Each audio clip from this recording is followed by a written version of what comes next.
कुछ शायरी तो ऐसी होती है कि जो हमारे भाई जो ये शूट कर रहे हैं इन्होंने सुनी और वाह वाह कह दिया और इनके दिल में लगी और पसंद आ गई इनको। कोई चीज ऐसी होती है इन्होंने अभी मैंने शेर अगर पढ़ा और इन्होंने कहा यार क्या बाउंसर लगाकर चलेगा हामिद इकबाल, इनकी बात तो समझ में ही नहीं आई। शायर जो है वो भी सोचता है जो आम आदमी नहीं सोचता। आम आदमी की रसाई से बहुत दूर की बात है। बहुत सारे लोगों के लिए ये एक बिल्कुल टाइम पास का जरिया बन गया है। लेकिन काश कि उस इंसान को ये पता चलता कि भाई मेरी जिंदगी में जब बनाने वाले ने मुझे बनाया तो उसमें एक मकसद है और वो मकसद के तहत मुझे जीना है। वो मकसद के तहत जो शायरी मुझे उसके करीब ले जाए वो शायरी एक अच्छी शायरी होगी, और जो शायरी मुझे उस मालिक से ही दूर ले जाए या जिंदगी के मकसद से दूर ले जाए उस चीज में मुझे अपने वक्त को जाया नहीं करना है। क्योंकि कयामत के दिन के 5 सवाल है, उसमें से एक है अनुमुरी फीमा अफना, जिंदगी कहाँ गुजारे हो भाई। यहाँ तक आते आते सूख जाती हैं कई नदियां, मुझे मालूम है पानी कहाँ ठहरा हुआ होगा। अस्सलाम वालेकुम नाजरीन, मैं आपका दोस्त दानिश जावेद एक बार फिर आपका इस्तकबाल करता हूँ आपके फेवरेट प्रोग्राम हालात में। आज का हमारा मौजू है वाटर सेविंग यानी पानी की बचत, और इस मौजू पर हमारे साथ बात करने के लिए हमारे मेहमान हैं जनाब आबिद सुरती साहब। सुरती साहब मैं आपका इस्तकबाल करता हूँ। नाजरीन मैं आपको बता दूं आबिद सुरती साहब उस अहम शख्सियत का नाम है जो मुसलसल साल से संडे को हमारी और आपकी तरह आराम नहीं करता, बल्कि घर से अपने साथियों के साथ पानी बचाने के लिए डोर टू डोर एक दर से दूसरे दर पर जाता है, लोगों के नल ठीक करता है और ज़ाय होने वाली पानी की हर बूंद को बचाता है। हम उनसे बात करेंगे वाटर सेविंग पे। आइए उससे पहले हम इस्तकबाल करते हैं जैद खालिद पटेल साहब का, हमारे खास मेहमान इस्लामी स्पीकर जनाब जैद खालिद पटेल साहब, आपका इस्तकबाल। अस्सलाम वालेकुम। हमारे अगले मेहमान हैं RK पालीवाल साहब। पालीवाल साहब आपका इस्तकबाल है। मैं पालीवाल साहब से आपको मुतारिफ करा दूं, इंट्रोड्यूस करा दूं। पालीवाल साहब हमारे बॉम्बे के इनकम टैक्स कमिश्नर हैं, लेकिन ये इनकी एकेडमिक पहचान है। इनकी असल पहचान है कि इनके सीने में एक शायर, एक राइटर का दिल धड़कता है। ये मशहूर नॉवलिस्ट हैं, कहानीकार हैं, मकाले लिखते हैं, अखबारों में लिखते हैं, किताबें इनकी बहुत सारी छप के आ चुकी हैं, और उससे भी ज़्यादा सोशल एक्टिविस्ट हैं। कई NGO से जुड़े हैं, कई ऐसी संस्थाओं से जुड़े हैं जो पानी और पानी को बचाने के लिए काम करती हैं। आइए हम इतने ज़्यादा कीमती मेहमानों से इस मौजू पर बातचीत करते हैं। शुरुआत करते हैं आबिद साहब से। आबिद साहब जी, मेरा सवाल यह है, बुनियादी सवाल जो एक आम आदमी की मोटी सी अकल में आता है, वो ये कि हम सुनते हैं, जानते हैं, पढ़ते हैं कि जमीन 3 हिस्सा पानी है और 1 हिस्सा खुश्की है। तो जो चीज 3 हिस्से है उसे 1 हिस्सा बचाने की कोशिश क्यों करें? पानी कितना है पहले ये तय कीजिए।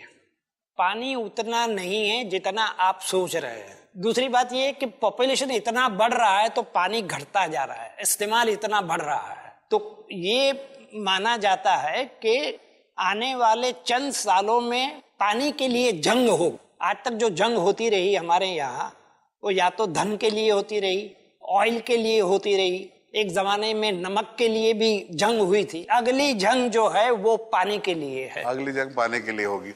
पालीवाल साहब आप क्या कहते हैं? ये 1 हिस्सा खुश्की 3 हिस्से पानी को निगल जाएगी, ऐसा कोई वक्त आएगा? इसमें थोड़ा सा मैं एक आबिद साहब की बात को आगे बढ़ाते हुए एक चीज जोड़ना चाहूंगा। 3 हिस्सा हम जो पानी कह रहे हैं, वास्तव में वो 3 हिस्सा पानी का ज्यादातर हिस्सा हमारे लिए बेकार है, क्योंकि ये 3 हिस्सा पानी का सबसे बड़ा हिस्सा खारा पानी है। इस पानी को हम पी नहीं सकते। पीने के लिए जो पानी है वो जनाब 1 हिस्सा भी नहीं, वो इस 3 हिस्से का बहुत छोटा सा हिस्सा है, जिसको हम मीठा पानी बोलते हैं, जो हमें नदी से मिलता है, जो हमें जमीन के पानी से, जिसको हम नल से निकालते हैं, उससे मिलता है, और उसकी मात्रा इस 1 सूखे हिस्से का बहुत छोटा सा हिस्सा है। यानी एक कंफ्यूजन है नाजरीन जी, एक भ्रम है हमारे समाज में। जब हम 3 हिस्सा पानी की बात करते हैं, बहुत कीमती बात हमको पालीवाल साहब ने बताई, जब हम 3 हिस्सा पानी की बात करते हैं तो ये 3 हिस्सा वो पानी है जो हमारे पीने के काम नहीं आता, यानी हमारे लिए जिंदगी नहीं है। लेकिन ये हमारी जिंदगी नहीं बन सकता। जो पानी हमारी जिंदगी बन सकता है वो बहुत कम है, वो बहुत थोड़ा है। उसे बचाना लाजमी है, उसे बचाना जरूरी है। वो कैसे ज़ाय किया जाता है और उसे कैसे बचाया जा सकता है, आज हम इसी मौजू पे बात करेंगे। लेकिन उससे पहले हम ज़ैद खालिद पटेल साहब के पास चलते हैं और ये जानने की कोशिश करते हैं कि इस कायनात को बनाने वाले, कायनात के मालिक अल्लाह रब्बुल इज़्ज़त और उसकी किताब और उसके रसूल की निगाह में पानी क्या है, पानी की अहमियत क्या है, पानी कहाँ से आता है और पानी क्या ख़त्म हो सकता है, या पानी हमेशा बाकी रहने वाली कोई चीज़ है। ज़ैद भाई। अल्हम्दुलिल्लाह वस्सलातु वस्सलाम अला रसूलिल्लाह व अला आलिहि वसहबिहि अजमईन, अम्मा बाद। इससे पहले कि मैं आपके सवाल का जवाब दूं, मैं आपकी एक बात से थोड़ा डिफर करना चाहूंगा कि वो जो पानी, जो ग्लोब का 71% वाटर है, वो वाटर का अपना बहुत बड़ा रोल है। हम ये देखते हैं कि जो दुनिया भर में पानी है उसका 97.5% पानी सॉल्टी है, सिर्फ 2.5% वाटर है जो फ्रेश है। यानी कि अगर सिवियरिटी इमेजिन करेंगे, ये इतना सिवियर मामला है कि सिर्फ 2.5% पानी फ्रेश है और वो 2.5% पानी का 0.3% पानी है जो सरफेस पे है। इसमें से बहुत बड़ा तबका है जो ग्लेशियर्स में लॉक्ड है और बाकी ग्राउंड वाटर है, लेकिन सरफेस वाटर सिर्फ 0.3% है। तो हम ये देखते हैं कि ये जो 0.3% है ये हमारे सर्वाइवल का हिस्सा है। लेकिन अल्लाह ताला जो इंसानों का बनाने वाला, हम सबका मालिक एक ही है, हम सब उसी के बनाए हुए क्रिएशंस हैं, सबके अंदर एक ही खून है और सबको एक ही पानी पीना है। तो हम ये देखते हैं कि ये पानी बनाने वाले मालिक की प्लानिंग भी है। जैसे हम देखते हैं कि हमारा अक्सर हिस्सा पानी का 97.5% पानी तो सॉल्टी है, और सॉल्ट भी इतना सिवियर कि बीच में एक रिसर्च जो न्यूज़पेपर्स में आई थी उसमें आया कि अगर सारा के सारा सॉल्ट जो समंदरों में से निकाल करके जमीन पर फैला दिया जाए तो इतना 500 मीटर से ज्यादा, यानी 40 माले की बिल्डिंग से ज्यादा सॉल्ट का पूरा के पूरा लेयर पूरा जमीन पे आ जाएगा, इतना सॉल्ट है उसमें। अब ये जो सॉल्टी वाटर है, इस सॉल्टी वाटर का एक बहुत बड़ा रोल है। क्यों? क्योंकि हम देखते हैं कि हमारे एनवायरनमेंट में जो बैलेंस मेंटेन रखने के लिए इतना पानी तो रिक्वायर्ड था, अब हमें पीने के लिए फ्रेश पानी चाहिए। एक ऐसे मैकेनिज्म की जरूरत थी जो मैकेनिज्म इस सॉल्टी वाटर को फ्रेश में कन्वर्ट करके हमें सप्लाई कर दें, और वो मैकेनिज्म भी ऊपर वाले ने रखा है। जो हम देखते हैं कि पानी भाप बन के जब ऊपर जाता है और बारिश बन के जब बरसता है तो फ्रेश पानी बरसता है, यानी कि हमें जो पानी चाहिए वो पानी होता है। Water cycle. तो जितना पानी इवेपोरेट होता है समंदरों में से, उतना ही पानी जाकर के बरस भी जाता है। अगर ये नहीं होता तो सब इवेपोरेट होकर अगर बाहर निकल जाता है यूनिवर्स में, तो हम देखते हैं कि हमारे समंदर सर्टेन टाइम के अंदर सूख जाते हैं। ये उसका प्रिजर्वेशन है, वाटर का प्रिजर्वेशन है कि हमारे पास एक एटमॉस्फेयर है, वो पानी को बाहर जाने से रोक देता है। और हम ये देखते हैं कि कुरान के अंदर 60 जगहों पर पानी का जिक्र है। वाटर साइकिल का पूरा डिस्क्रिप्शन कई जगहों पर है कि जहां अल्लाह ताला ने बताया कि किस तरह से पानी जो भाप बन के ऊपर जाते हैं और बादलों में से बरसते हैं, जो उस जमाने के साइंस और टेक्नोलॉजी के हिसाब से एक बहुत ही ऐसी इंफॉर्मेशन थी जो तब के जमाने के लोग जानते नहीं थे। तो हम ये देखते हैं कि पानी के बारे में तो कुरान में ये कहा गया, सूरह अंबिया की आयत है, सूरह 21 आयत नंबर 30, कि वजअलना मिनल माई कुल्ला शैइन है अफला युमिनून, मैंने पानी से सारी जिंदा चीजों को बनाया, क्या तुम फिर भी ईमान नहीं लाओगे? तो हम देखते हैं कि सारी की सारी जिंदा चीजें, उसके अंदर सारी चीजों के अंदर बेसिक बुनियादी सब्सटेंस है वो सेल है, और सेल के अंदर 60 to 80% पानी होता है, वाटर होता है। जो साइटोप्लाज्म जो सेल का बेसिक कंपोनेंट है उसमें 60 to 80% वाटर होता है। तो हम देखते हैं बनाने वाला तो जानता ही है। अब ये जो सॉल्टी वाटर है 97.5%, वो अगर फ्रेश होता तो शायद वो प्रिजर्व भी नहीं रह पाता। उसके प्रिजर्व रह पाने के लिए, ताकि हम उसे इस्तेमाल करें, वो पानी वहीं से आ रहा है, हमारे बारिश का पानी, वो समंदरों में से भी जो भाप बन के आ रहा है, वो इवेपोरेट होके आ रहा है, वो हमारे सप्लाई का इंतजाम किया गया है। और वो पानी भी सड़ जाता, लेकिन उसका भी इंतजाम है कि जो चांद है और चांद की वजह से जो टाइड्स होती है, हाई टाइड, लो टाइड, और जो मौजें चलती हवाओं की वजह से, वेव्स, ये हाई टाइड और लो टाइड की वजह से वो पानी सड़ता नहीं है। नहीं तो ये पानी अगर पड़ा ये भी सड़ जाता और वो भी अनयूजेबल हो जाता। तो हम देखते हैं कि उसके प्रिजर्वेशन, जो हमारा आज का टॉपिक है वाटर प्रिजर्वेशन, वाटर प्रिजर्वेशन में ऊपर वाले ने बहुत सारे सिस्टम्स रखे हैं, लेकिन यहाँ पे फसाद करने वाला इंसान भी है, जो इंसान जाकर बहुत सारी चीजें खराब कर देता है। चलिए आइए इस पे बात करते हैं और पालीवाल साहब से शुरू करते हैं। पालीवाल साहब, ये जो कुदरत का बनाया हुआ निज़ाम है वाटर प्रिजर्वेशन का, जिसमें हम वाटर को प्रिजर्व करते हैं, इसको ये हम इंसान कैसे खराब कर रहे हैं?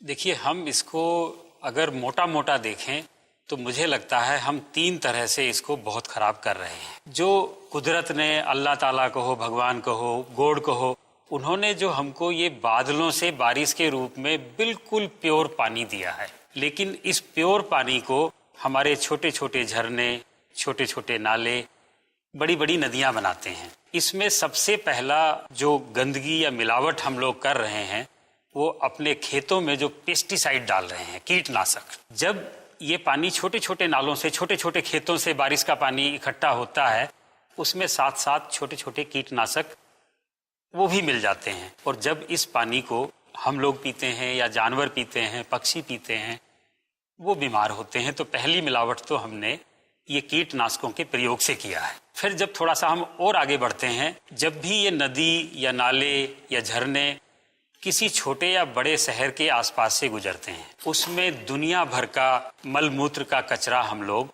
सीवेज जिसको कहते हैं, वो डालते हैं। आपने बहुत अच्छी बात कही कि कुदरत ने इंतजाम बहुत अच्छे किए, लेकिन हम लोगों ने उनको खराब किया। मैं अगर इसको थोड़ा सा डाइवर्ट करूं, हिंदू धर्म में ये कहा गया है कि जो नदियां हैं जिसमें ये बारिश का पवित्र पानी इकट्ठा होके सबको मिल रहा है, या झील है, तालाब है, उसमें पेशाब मत कीजिए।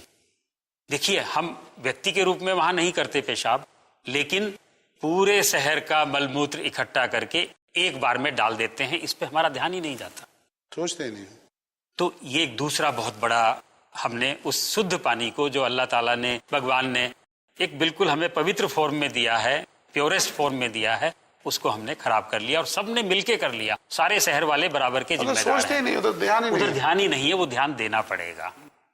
तीसरा, हमारी जो इंडस्ट्रीज हैं, उद्योग हैं, वो भी दुनिया भर का रासायनिक कचरा निकालते हैं, और चुपके से जैसे हमने शहर में सीवेज डाल दिया, वो भी उसको बिना प्योर किए हुए, उस कचरे की सफाई किए बिना, वो भी इसी पानी के सबसे बड़े स्रोत जो नदियां हैं, बड़ी झीलें हैं, इन्हीं में चुपके से वो भी छोड़ देते हैं। तो 3 तरह से हमने इस पानी को प्रदूषित किया है, जो हमारे जीवन का सबसे जरूरी तत्व है। 2 ही तत्व सबसे जरूरी कहे गए हैं, और हमारी आम भाषा में, हिंदी उर्दू जबान में, उसको जलवायु कहा गया है। अब आप देखिए, जलवायु में भी जल पहले आया है, क्योंकि जीवन सारा जल से ही उत्पन्न हुआ है, और इसको आगे बढ़ाने के लिए जल सबसे जरूरी है, और उसके साथ वायु चाहिए। तो जब हम जल पे बात करेंगे तो हमें पूरी जलवायु को भी साथ साथ लेके चलना पड़ेगा, बात करनी होगी। नाजरीन, हमें पालीवाल साहब ने बताया कि हम कुदरत के इस वाटर क्लीनिंग सिस्टम को 3 तरह से पोल्यूट करते हैं। एक हमारा खेत खलिहानों का पेस्टिसाइड कचरा, एक हमारा सोशल कचरा, और एक हमारा इंडस्ट्रियल कचरा, जो हम अपने नदी नालों और झरनों में शामिल करके उसे पोल्यूट कर देते हैं, और एंड यूजर तक पहुंचते पहुंचते वो बहुत ज्यादा और इंतहाई पोल्यूटेड हो जाता है, नुकसानदेह हो जाता है। आइए हम आबिद साहब के पास चलते हैं और आबिद साहब से सोशल कचरे पे बात करते हैं, क्योंकि आप मुसलसल, आबिद साहब, सोशल लाइफ में वाटर सेविंग पे काम कर रहे हैं, आपने अपने आपको डिवोट किया हुआ है। और नाजरीन, मैं आपको बता दूं कि आपका काम इतना ज्यादा है कि मुख्तलिफ रसालों में nationally and internationally Abid Surti साहब की संस्था और खुद उनकी खिदमात का भरपूर ताउन किया गया है, तारुफ किया गया है, तारीफें की गई हैं। और मैंने तो यहाँ तक सुना है, आप बताएंगे सच क्या है, कि आपने जितना काम किया है और जिस लगन से काम किया है, तो आपका नाम Guinness book of world records में आने को है। पहले तो मुझे ये बताइए कि ये खबर कहाँ तक सच्ची है? पहली बार सुन रहा हूँ। मुझे बताई गई, किसी ने बताया मुझे? नहीं, मुझे पता नहीं। खुदा करे, अगर खबर सच्ची भी नहीं है तो नाज़रीन आइए हम सब मिलकर दुआ करें कि खबर सच्ची हो जाए। ये आदमी वाकई ऐसे अवार्ड का हकदार है। नाजरीन, गुफ्तगू दिलचस्प भी है और इंफॉर्मेटिव भी, इसलिए छोड़ के जाने को दिल तो नहीं चाहता, लेकिन ब्रेक हमारी मजबूरी है। आप कहीं जाइएगा मत, हम अभी वापस लौटते हैं।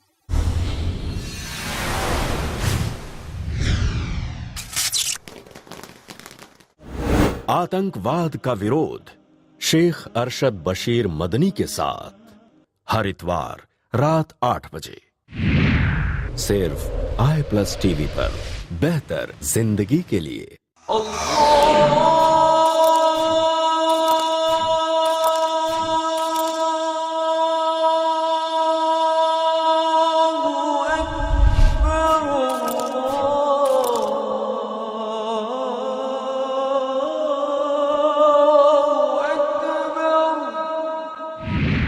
सिर्फ i+ टीवी पर, बेहतर जिंदगी के लिए।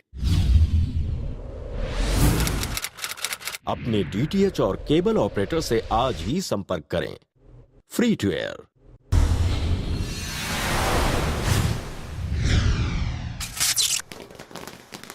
नाजरीन, मैं आपका दोस्त दानिश जावेद एक बार फिर आपका इस्तकबाल करता हूं ब्रेक के बाद। आइए पानी और पानी को बचाने की गुफ्तगू का ये सिलसिला आगे बढ़ाएं। तो आबिद सुरती साहब से हम बात करते हैं। आबिद साहब, आप समाज के बहुत ज्यादा करीब हैं और समाज के करीब रह के वाटर सेविंग के प्रोग्राम चला रहे हैं। हर आदमी को, बड़े को, बूढ़े को, बच्चे को, जवान को अहमियत समझा रहे हैं पानी की। मैं चाहता हूं आप हमारे नाजरीन को समझाएं और हमें बताएं कि हमारा समाज वो कौन कौन से तरीके इस्तेमाल करता है जिनसे पानी वेस्ट होता है या खराब होता है या पॉल्यूटेड होता है। कई रास्ते ऐसे हैं जहां से पानी निकल जाता है और हमें पता भी नहीं चलता। जैसे मसलन अगर हम नल को जरूरत हो तब खोलें, जरूरत हो तब बंद करें, एक तो ये तरीका हुआ। दूसरा, हमारी बाइयां जो होती है घर में काम करने आती है, वो आएगी तो पूरा नल खोल के छोड़ देगी, पानी बहता चला जाएगा। बाइयों को ट्रेन करना जरूरी है। कई होटलों में टब्स, बड़े बड़े टब होते हैं नहाने के लिए, तो ऑस्ट्रेलिया ने सबसे पहले शुरुआत की, अपनी होटलों से सारे टब निकाल दिए क्योंकि टब में इतना पानी जाया होता है। उसी तरह नहाने में हमें जितनी जरूरत है तो 1 बकेट की या 2 बकेट की, लेकिन हम फ्लैश शुरू कर देंगे, ये कर देंगे, वो कर, कहीं से पानी निकालेंगे, शावर चलवा दिया, ये कर दिया, तो मतलब ये भी वेस्टेज जा रहा है। तो मेरा कहना ये कि छोटी छोटी जो बातें जो है, और जो मैंने जो पिकअप की है बात जो मुझे छू रही थी, वो नल से पानी टपकना, तो मुझे पता चला कि 1 सेकंड में 1 बूंद पानी टपकता है तो 1 महीने में 1000 लीटर पानी गटर में बह जाता है। क्या बात कर रहे हैं आप? 1000 लीटर, यानी कि यूं सोचो कि 1000 किसी पानी की ड्रिंक की बोतल कोई गटर में बहा रहा हो, ये फीलिंग मुझे आई और मैंने ये काम शुरू कर दिया कि यहाँ से शुरुआत करो। मैं आपको रोक रहा हूँ 1 मिनट, ये पैगाम दे दो नाज़रीन को। देखिए कितनी अहम बात है, मेरा भी ध्यान नहीं था और मुझे यकीन है हम सब में से किसी का ध्यान नहीं होगा। आबिद सुरती साहब ने कितनी अहम इंफॉर्मेशन हमें दी है कि हमारे घरों के जो नल होते हैं, किचन का नल, वॉश बेसिन का नल या बाथरूम टॉयलेट का नल, वॉशरूम का नल, उनसे टपकने वाला 1 सेकेंड में 1 बूंद पानी महीने के आखिर में 1000 लीटर पानी का नुकसान करता है। और 1000 लीटर पानी आप यकीन कीजिए कि एक घर को अच्छा खासी सेहत और अच्छा खासा रिसोर्स दे सकता है। आइए हम इसी मौके पे, मैंने गुफ्तगू इसलिए रोकी, इसी मौके पे ये तहिया करें कि अपने अपने घरों में अपने अपने तमाम टेप्स को देखें कि कहीं पानी टपक रहा है तो उसे बंद कर दें। और आबिद सुरती जब आपके दरवाजे पे आके घंटी बजाएं तो आप मुस्कुरा के उन्हें ये कहें कि आबिद साहब, आपका पैगाम हम तक पहुंच गया और देखिए तमाम नल हमारे परफेक्ट हैं, 1 बूंद पानी नहीं टपका। आइए आबिद साहब। तो ये छोटी सी बात। दूसरा इसमें मैसेज मेरा ये है कि जो सीनियर सिटीजन घर में बैठे हैं और बैठकर या तो क्रिटिसाइज करेंगे गवर्नमेंट को, या सरकार हाथ में नहीं आई तो बीवी बच्चों पर हल्ला बोल देंगे, तो ये टाइम जो जाया कर रहे हैं और सारी नेगेटिविटी फैला रहे हैं माहौल में, जो नेगेटिविटी, तो इसको तोड़ना है। ये मेरा जो मकसद जो अलग अलग है, तो इसको तोड़ने के लिए इन लोगों से मैं कहता हूं कि आप पॉजिटिव काम करो, कुछ भी करो। अगर सरकार के कुछ लोग पैसे खा गए हैं तो आपने एक पोस्ट कार्ड लिखा, गवर्नमेंट ऑफ इंडिया, हाँ गवर्नमेंट एक पोस्ट कार्ड, अगर सारे मतलब भारत की जो प्रजा है उसमें से 10% लोग भी एक एक पोस्ट कार्ड लिखे तो गवर्नमेंट ही उलट जाए। आबिद भाई, मुझे आपके साथ लगता है एक अलग से प्रोग्राम करना पड़ेगा और एक ऐसे सोशल अभियान पे, सोशल जागरूकता पे करना पड़ेगा। बड़ी अच्छी अच्छी बातें कर रहे हैं हम तो ये सारी बातें मुझे खल रही थी। यानी 1 बूंद पानी मिला के 1000 लीटर जाया हो जाता है। अब मेरे दिमाग में फौरन आपकी इस गुफ्तगू से बात ये आई कि कितने सारे हमारे बुजुर्ग जाया हो रहे हैं घर बैठे हुए नेगेटिविटी के साथ। बिल्कुल, यही मुझे एक फायदा इसमें ये होता है कि मैं घर घर जो जाता हूँ और वहाँ जिन सीनियर सिटीजन को, मैं सीनियर नहीं हूँ ये मान के चलो तो नहीं, आप काम कर रहे हैं प्रेसिडेंट तो उन लोगों को मैं कहता हूँ कि भाई आप बाहर निकलिए, काम कीजिए, उसके बाद में क्रिटिसाइज करो, क्योंकि बाद में टाइम नहीं मिलेगा। जब आप मैं खुद काम करेंगे तो एक पॉजिटिविटी अंदर आएगी। लेकिन आज तक एक सीनियर सिटीजन बाहर नहीं निकला। अच्छा ये बताइए कि आपके इस अभियान में जब डोर टू डोर जाते हैं, कभी ऐसा भी इत्तेफाक हुआ कि आपकी मुखालफत हुई हो? 100 में से 1 शख्स ऐसा मिल जाता है जिसको ये समझ में ही नहीं आता कि ये बंदा मुफ्त में क्यों कर रहा है। कुछ ठीक करने कैसा प्लम्बर है, मुफ्त में आया तो नॉर्मली तो बड़ा स्वागत होता है, वेलकम करते हैं लोग, कहते हैं भाई आप आए हो तो आप चाय पी कर जाइए, कोई कहता है आप खाना खा कर जाइए, लंच का टाइम है, तो बड़ा अच्छा लगता है। जो प्यार मिलता है तो प्योर है उसमें। हमारा जो कॉस्टिंग जो है, एक नल ठीक करने में कुछ 25 पैसे का कॉस्टिंग आता है, क्योंकि वॉशर जो होता है अंदर वो खराब हो जाता है। और ये लोग जो ऑफर करते हैं कि भाई हमारे घर खाना खाकर जाइए, तो मैं रहता हूँ, मेरे साथ मेरा प्लम्बर रहता है और एक वॉलंटियर रहती है। मैं चाहता हूँ उनका भी नाम बताएं आप। यहाँ खिदमत के काम करने वालों के नाम जाने चाहिए लोगों तक। एक का नाम है रियाज अहमद, जो कई साल से हमारे साथ है, और एक महिला है, लेडी है, तेजल शाह। ये मेरी टीम है। रियाज अहमद साहब और तेजल शाह साहिबा, हम अपने नाजरीन की तरफ से और उन तमाम लोगों की तरफ से जिनके दरवाजों पे आप गए और आपने फ्री ऑफ कॉस्ट उनके नलों को ठीक किया, उन्होंने वाटर सेविंग की तालीम दी, हम आपका शुक्रिया अदा करते हैं। हमारा पूरा चैनल और पूरे स्टाफ की तरफ से आपका शुक्रिया अदा करते हैं। ऐसे ही काम करते रहिए और आपको देख के और लोग भी ऐसे काम करें। जैद भाई के पास आता हूँ। बहुत अच्छी बात अभी आबिद साहब ने कही और ये कहा कि लोग नहाने में, ब्रश करने में पानी ज़ाया करते हैं। इस्लाम किस तरह से सेव कराता है पानी? जी, हम ये देखते हैं कि इस्लाम ने ये सिखाया है कि पानी एक अमानत है, अल्लाह की दी हुई अमानत। अल्लाह। और जैसे कहावत है ना, माले मुफ्त दिले बेरहम, तो वैसा मामला नहीं है कि बस कुछ भी मामला नहीं है। नहीं, ये एक अमानत है और साथ साथ में ये एक नेमत भी है और हमें इस चीज के ताल्लुक से पूछा भी जाएगा। तो हम देखते हैं कि मोहम्मद सल्लल्लाहु अलैहि वसल्लम ने खुद एक ऐसी जिंदगी जी कर उन्होंने बताया कि जो खुद एक मिसाल है। मिसाल के तौर पर वुजू, जो हर नमाज से पहले वुजू करना इस्लाम का हिस्सा है, नमाज से पहले वुजू करना। आफ्टर ऑल हदीस है अत्तुहूरु शत्रुल ईमान, पाकी और सफाई ईमान का हिस्सा है। तो हम देखते हैं ईमान का हिस्सा सिर्फ थियरी नहीं है, प्रैक्टिकल भी होता है। सफाई भी ईमान का हिस्सा है, सफाई में हर लेवल आ जाता है। वुजू का हम देखते हैं नबी सल्लल्लाहु अलैहि वसल्लम का मेजर मिलता है 1 मुद, जो तकरीबन 1.25 लीटर के बराबर है।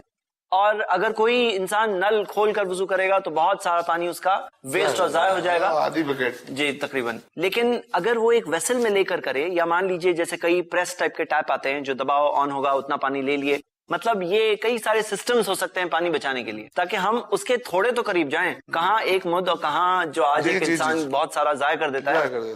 उसके अलावा हम देखते हैं कि गुस्ल में मोहम्मद सल्लल्लाहु अलैहि वसल्लम 1 सा इज इक्वल टू 4 मुद, तो यानी तकरीबन उतने पानी में फुल गुस्ल किया करते थे। और हम देखते हैं कि अल्लाह के रसूल सल्लल्लाहु अलैहि वसल्लम इस चीज को पूरी तरह से इस्तेमाल करते थे। अब हम आज के जमाने में देखें तो बहुत सारे लोग जो इसके अंदर वेस्ट करते हैं, और पानी अगर घर में नहीं है तो समझते हैं बहुत बड़ा प्रॉब्लम हो। हालांकि ये देखें कि अगर पानी कम हो तो एक इंसान कम में एडजस्ट कर लेता है। हमारे एक दोस्त हैं, वो बताते हैं कि एक पर्टिकुलर सड़क है बॉम्बे में, जिसके एक साइड पर दिन भर पानी आ रहा है और एक साइड पर सिर्फ थोड़ा पानी है, उनको पानी कहीं से ला के इस्तेमाल करना होता है। तो ये साइड वाले इस तरह से इस्तेमाल करते हैं कि पूरा भाई कोई फिक्र ही नहीं है, पानी इस्तेमाल करते रहो, बहता रहे। और वहां वाले बहुत संभाल के इस्तेमाल करते हैं क्योंकि थोड़ा होता है। तो हम देखते हैं कि ये एक साइकोलॉजी है। एक इंसान बहुत सारे मेजर्स अपना सकता है, लेकिन उसकी सोच क्या है? तो पहले सोच को सॉल्व करना होगा। उसकी सोच में उसे एक एहसास दिल में लाना होगा कि अल्लाह ताला ने ये दुनिया को बनाया, दुनिया में कई चीजें हमारे लिए रखी है, ये हवा रखी है, ये पानी रखा है अल्लाह ताला ने, और ये एक अमानत है और हमें एक जिम्मेदार बनाया है। हम यहाँ पे जिम्मेदार के हैसियत से दुनिया में, और हम जो इस्तेमाल करते हैं या जो जाया करते हैं, इस चीज के ताल्लुक से एक दिन हमें जवाब देना है अल्लाह ताला को कि तुमने क्या चीज का क्या इस्तेमाल किया। तो अगर ये साइकोलॉजी जहन में आ जाए तो नल ड्रिप हो रहा है तो एक इंसान उसकी तरफ ध्यान देगा, या काम वाली बाई है जो ऑन करके रखी है तो उसको जाके एजुकेट करना है, समझाना कि भाई इसके अंदर हो सकता है कि बिल बहुत ज्यादा नहीं बढ़ रहा हो, क्योंकि अक्सर जगहों पर हमारा वाटर का बिल का बहुत ज्यादा मसला इंडिया में नहीं होता है, जो कई गल्फ कंट्रीज में जनरली बिल भी बढ़ जाता है, तो वो लोगों को पे भी करना पड़ता है, तो थोड़ा ज्यादा पिंच करता है। लेकिन यहाँ जब ये नहीं होता है तो लोग उसकी अहमियत को नहीं समझते कई बार। तो वो नल में से पानी जाया ना हो, या मान लीजिए जैसे बाथ टब से लेकर या शावर आदमी ऑन करके रिलैक्स कर रहा है, भाई रिलैक्स करने के दूसरे तरीके हैं।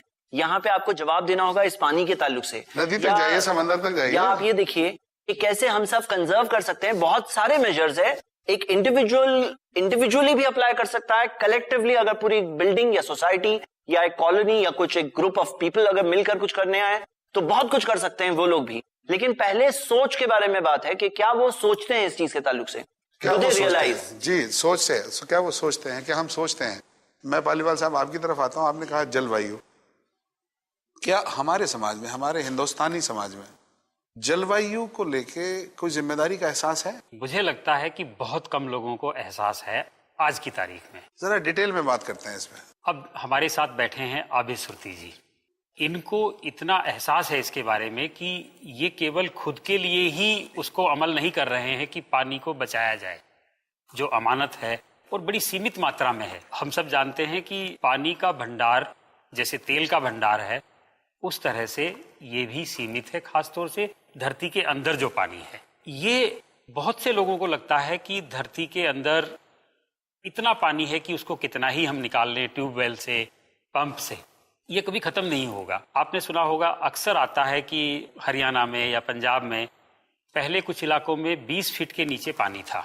हाँ, ये मैं टोक रहा हूँ आपको बीच में, ये मैंने अक्सर सुना और देखा है कि वाटर लेवल नीचे भी जाता है, लेकिन मैंने ये भी सुना है कि ऊपर भी जाता है। हाँ, नीचे तब जाता है जब प्रकृति हमको, कुदरत हमको एक फिक्स मात्रा में पानी दे रही है बारिश के रूप में। ये पानी थोड़ा थोड़ा जमीन के अंदर जाके इकट्ठा होता रहता है।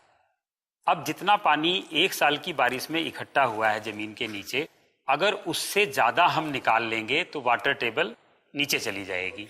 हमें कई बार ये समाचार सुनने को मिलता है कि अमुक प्रदेश में वाटर टेबल बहुत नीचे चला गया। उसका सीधा सा मतलब यही निकालना है कि जितना पानी हमको कुदरत दे रही है उससे कहीं ज्यादा हम इस्तेमाल में ला रहे हैं। हाँ, मैं यहाँ पूछना चाहता हूँ आपसे कि हमने बहुत बार सुना और देखा भी है, हम उस इलाके के रहने वाले हैं कि जहाँ आसपास नदी है नॉर्थ इंडिया में, तो हमने अक्सर ये देखा है कि वाटर लेवल नीचे भी चला जाता है लेकिन ऊपर भी आता है। नहीं, ऊपर आजकल बहुत कम जगह आ रहा है। जहाँ के लोगों ने कुछ ऐसे वाटर कंजर्वेशन के प्रोग्राम किए हैं जिससे उस इलाके में या तो बारिश की मात्रा बढ़ी है या जितना बारिश हुई है उससे कम उन्होंने इस्तेमाल किया है। अच्छा, बारिश के होने से इसका ताल्लुक है, बारिश ज्यादा होगी तो वाटर लेवल ऊपर आएगा। जी जी। और अगर बारिश कम होगी तो वाटर लेवल नीचे जाएगा। क्योंकि हम जमीन का पानी तो लगातार निकाल रहे हैं, म्यूनिसिपैलिटी अलग निकाल रही है, किसान अलग निकाल रहा है, हाउस होल्ड के लिए छोटे छोटे नल घर घर में लगे हैं तो वो भी सब पानी निकाल रहे हैं। तो ये लगातार हमको, जब तक ये एहसास नहीं होगा हर किसान को, हर नागरिक को, हर उद्योगपति को कि हम अपनी जरूरत के हिसाब से ही पानी निकालें और वो जरूरत जितना कुदरत हमको पानी दे रहा है उससे कम हमारी जरूरत रहेगी, तभी हम अपनी आने वाली पीढ़ियों के लिए पानी बचा पाएंगे। अदरवाइज यही होगा कि हम तो मौज मस्ती से अपना जीवन गुजार लेंगे, लेकिन हमारी जो आने वाली पीढ़ियां हैं वो हमको बहुत गालियां देंगी कि जैसे आपकी पीढ़ियों ने आपके लिए अच्छा पानी छोड़ा था, उस तरह का अच्छा पानी, ज्यादा पानी आपने हमारे लिए नहीं छोड़ा। अच्छा, यहाँ मेरे दिमाग में एक सवाल आता है पालीवाल साहब कि हमारा किसान, हमारा एग्रीकल्चर पे काम करने वाले लोग जिस खेत से पानी निकालते हैं उसी खेत में बहा देते, गया कहाँ? नहीं, ये हमारी गलतफहमी है। क्योंकि खेत में जो हम पानी दे रहे हैं, क्योंकि खेत में सतह के ऊपर हम पानी दे रहे हैं, वहां से बहुत सारा पानी की करीब 80% मात्रा भाप बन के ऊपर उड़ जाती है, वाटर साइकिल में आ जाता है। तो नीचे से तो आपने पानी निकाल लिया, ऊपर से उतना गया नहीं नीचे तो बहुत थोड़ा सा गया जड़ों के आसपास, बाकी तो भाप बन के उड़ गया वहां से। इंसान की जरूरत कितनी है? तो 4 बकेट, 1 बकेट नहाने के लिए, 1 बकेट कपड़े धोने के लिए, 1 बकेट घर साफ करने के लिए, 1 बकेट खाना पकाने के लिए। तो हमारी जरूरत जो है बहुत सीमित है, लेकिन हम ऐसी दरिया दिल्ली से सारा दरिया ही बहा देते हैं। दिल्ली में था मैं, तो एक साहब एक गोली लेकर आए थे, टेबलेट। वो कैसा भी गंदा पानी हो उसमें आप वो टेबलेट डालिए तो पानी एकदम से शुद्ध पीने जैसा, जैसा हमारे पास यहाँ है, बिल्कुल वैसा हो जाता था। मीठे पानी और पेड़ का बिल्कुल चोली दामन जैसा रिश्ता है। जहाँ ज्यादा पेड़ होंगे वहाँ ज्यादा बारिश आती है, क्योंकि बादलों को पेड़ ही आकर्षित करते हैं। सही बुखारी की हदीस है, सही मुस्लिम में भी है, मोहम्मद सल्लल्लाहु अलैहि वसल्लम ने कहा कि थमे हुए पानी में उन्होंने मना किया कि उसमें यूरिनेट मत करो और उसमें से फिर गुस्ल नहीं करो। तो हम देखते हैं कि गुस्ल करना पड़ेगा, इस वजह से यूरिनेट मत करो। कई स्कॉलर्स जैसे इमाम नववी वगैरह ने इस चीज के ताल्लुक से बताया कि पानी में यूरिनेट करने से ही मना किया गया। वल्लज़ीन ला यदऊन मअल्लाहि इलाहन आखर वला यक़्तुलून अन्नफ्स अल्लती हर्रमल्लाहु इल्ला बिलहक़्क़ि वला यज़नून वमन